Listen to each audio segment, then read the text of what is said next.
On June 16th, 1944, a devastating injustice occurred in the small town of Elkalu, South Carolina. George Stinney, a 14-year-old African American boy, was led to the electric chair and executed for a crime he likely did not commit. This heartbreaking case would go on to become one of the most infamous examples of racial injustice and wrongful execution in American history. Hi guys, welcome back to my channel. I'm your host Dr. Sene and here I am with a story about George Stinney, who was born on October 21st, 1929, in Alcaloo, a rural community in Clarendon County, South Carolina. He lived with his parents, Amy and George Stinney Sr., and with his younger siblings. The Stinneys were a poor but loving family, struggling to make ends meet during the Great Depression. On March 23rd, 1944, two young white girls, Betty June Binnicker, only aged 11, and Mary Emma Thames, only 7 years old, went missing while picking flowers in a wooded area near the Stinney home. A search party was formed, and the girls' bodies were eventually found in a shallow ditch, brutally beaten to death. George Stinney, who had been seen talking to the girls earlier that day, was arrested and taken into custody. Despite a lack of concrete evidence, Stinney was coerced into confessing to the crimes after being interrogated by police for several hours without the presence of a lawyer or his parents. The trial was a sham, lasting only 1 day.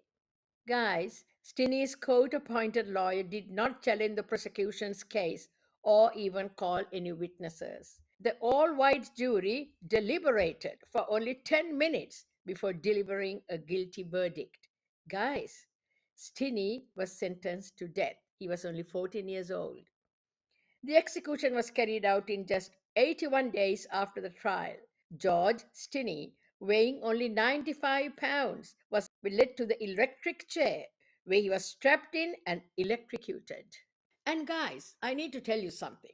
I need to tell you that George Stinney, the little 14-year-old boy, so small that the adult execution chair was too large for him.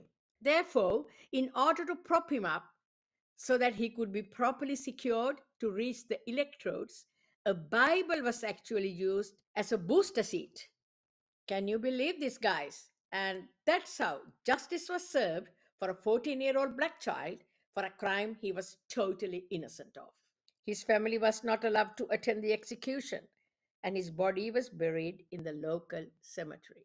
In 2014, 70 years after the execution, a circuit court judge in South Carolina vacated Sydney's conviction, citing the lack of due process and coerced confession.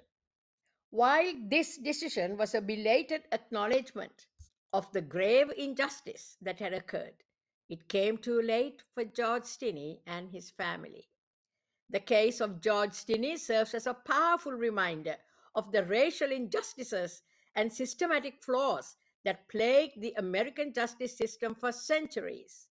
And guys, his tragic story continues to resonate today, inspiring calls for reform and advocating for the rights of the marginalized and oppressed.